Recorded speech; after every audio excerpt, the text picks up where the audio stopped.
If you've received some unexpected news lately, or you're going through something that's really challenging or difficult, what is it that you want to do?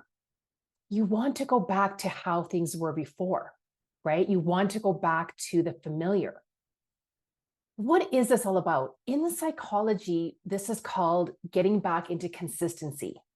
Humans have this need to be consistent, to have consistency in their life. And so when something comes along and disrupts that consistency, we want it just to go back to how it was. We want it to go back to what we know. Our brain wants to go back to what is familiar to it, because otherwise we are uncertain. We don't know what's going to happen. It's scary out there. It's scary not to be in a consistent pattern, in a consistent routine, right? So you do one of three things. You fight like hell to get back to how it was before. You ignore all the feelings and emotions that are coming up for you. Or you're like a deer in a headlight and you stay stuck where you are and you just don't know what to do. That's called being in fight, flight, or freeze.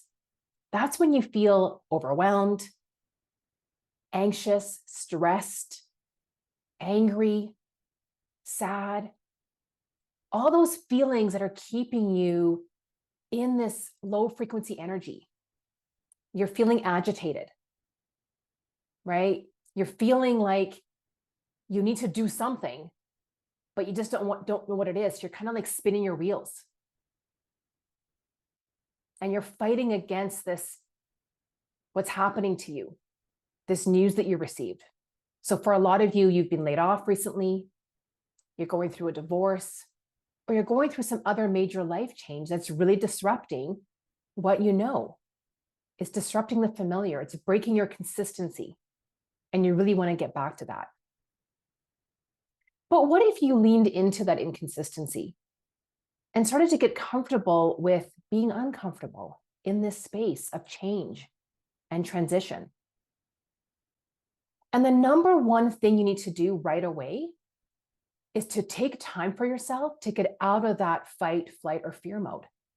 Because I see it all the time. I saw it in my own life. When something changed, something big happened, something unexpected, something negative, something challenging, I just wanted to either run away or ignore it, or fight to get it back to how it was, which we know isn't always realistic or isn't always doable or feasible. So the number one thing to do is to get yourself out of that overwhelm. And the only way to do that is to take time for yourself.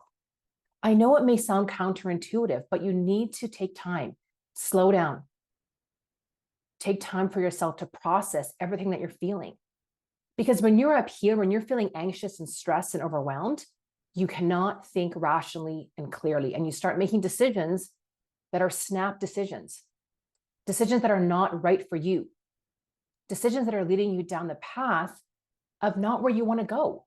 And you don't even know where you want to go because you can't listen to yourself. You can't hear your inner wisdom. And so that's why you need to start to take some time for yourself to get quiet. I learned this lesson over a decade ago when I got laid off from my job unexpectedly. I had stopped listening to my intuition, but in that moment, my body knew what to do. My intuition knew what to do. I needed to get away from the situation, not running away from it, but running to a place, getting to a place where I knew that I could start to calm myself down, regulate my nervous system. I went on a road trip, which can be really healing, which can start that processing of emotions. I took myself into nature. I spent time with some people that I loved. So do this for yourself. Give yourself this gift of time. If you can get away, fantastic. If you can't, how can you take a few hours in nature by yourself without any noise, without any distractions, without any TV or music on? How can you find some time to journal? Get still, get quiet. That's what's needed to get yourself out of this fight, flight, or freeze mode.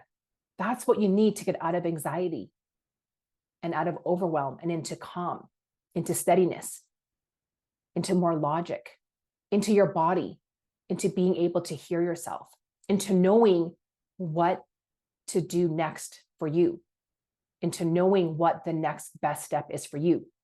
So if you're going through something challenging that's disrupted your consistent pattern, disrupted what's familiar to you, take some time for yourself to process, to start that healing journey, to get yourself out of overwhelm, to start being able to listen to what it is that you know you need deep down. And I'm also here for you. This is what I help my clients with, because you do not need to do this alone. Have someone guide you step by step on this journey out of overwhelm, out of anxiety, out of stress, and into a place of confidence and calm and clarity, so that you can start to create this next chapter of your life in a way that is best for you. So reach out, book a call with me. I'd love to connect with you. Have a fantastic rest of your day, and I look forward to hearing from you soon. Bye for now.